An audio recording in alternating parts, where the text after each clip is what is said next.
The 262, and I basically finishing up sanding on the top. Got a little more on the sill here. The if you can see right here on the nose, it's where the part really didn't fit. I put a nice good bead of tulip on there. It's still going to be out just or sunk in just a little bit. So what I'm going to do is I'm not going to make this a putty job. I'm just going to leave it like it is, and then when I paint it, I want to do some post shading, and that should eliminate the it'll still be there once you get up on it, but when you look at it, you won't see it. You'll see mostly darkened panel lines. Is what is my game plan. Mostly finished the nose, sanding that down. On the bottom here, I got to finish sanding here, a little bit right there, and two parts I'm going to leave, and that's a seam here and a seam there. It's kind of uneven on the kit if you can look at it just a little bit.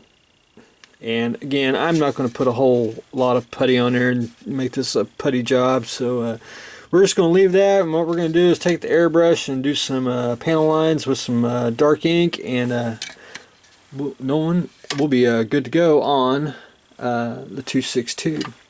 So while the primer dried and I just been spot sanding here and there, I started the P47. Really not a bad kit at all. It's very simplified. My only complaint, and I'm not a big fan of silver plastic. I just think I know why it's done to make it look like the aluminum finish, but to me it just cheapens it out, and I think it makes it, I want to say brittle, but I could be totally wrong. The way I've always thought it was, but that's just me. Got the cockpit in, got the control panel in, trying to, I got to get the stick in there, and then I'll do a cockpit green and do a couple washes on that, and I'll be done on that part of it, and just sub-assembling the wings as we go, just here and there, and just a little bit each day, and you'll have a model built before you know it. And Bill's going to ask, it does come with the figure. However, I will not put this in because I know this is a product of the 70s, but I just don't care for the 70s style pilot, just the way they got their arm connected to the chest, and a lot of old monogram kits had a bunch of figures like that, and I'm just not a big fan. I prefer them down around where they're holding the stick, or on their legs or something. To me, it's just unnatural pose. But so we're gonna leave him out so we can continue on with the motif of no pilots in the landing gear down airplanes. And speaking of Bill asked about the Frankenstein Corvette. Here it is. I had to do some foam filling techniques, and I wanted to fill the Corvette up with foam. And what I'm going to do is I just put this on a piece of paper so I wouldn't get it attached to the desk. Filled it with foam. Once this dries, I'm going to take a saw and I'm going to saw out the foam.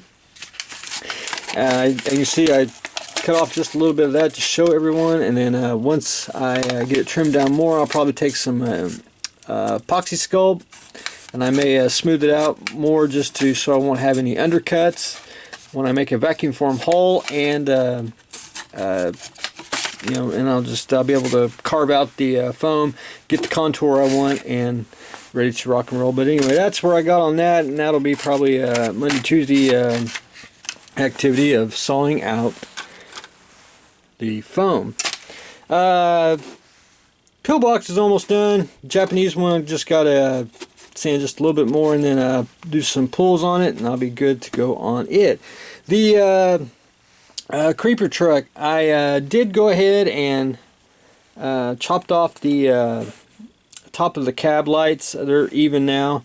I masked off just the clear parts, just because I wanted to work on the front here, and I'll go back in and trim up the tape so I can primer the whole vehicle. But I did get the front primered. Got a little more to do on the front headlights, get them all blended in with the hull. I did foam fill the truck itself.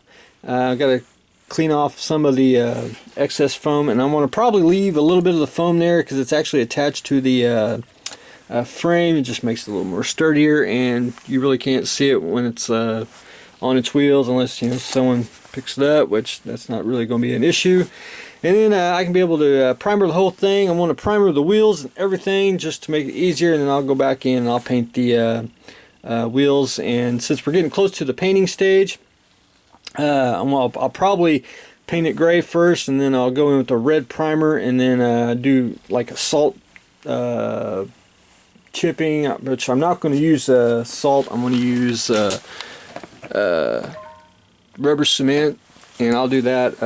I'll show everyone that once I get started. But on the back here, I finished putting the round bumper, the license plate holder, and I did some square basically handles for the doors. I'm just I'm not going to actually put round handles. I think they'd fall off, and that represents it good enough. And plus, once you start getting the vehicle painted and weathered, it'll really just blend in.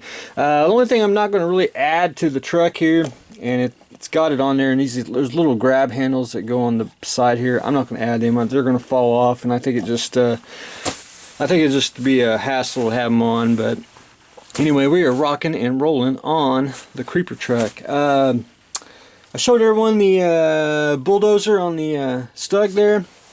Well, there's the dozer blade, and I basically building it out of black styrene, which I got a bunch of it wherever my little sack is down there. And it comes with the odds and ends when you buy evergreen. I really have no need for it. I just use it for fillers, so I thought, well, I'll just build a whole dozer blade out of it.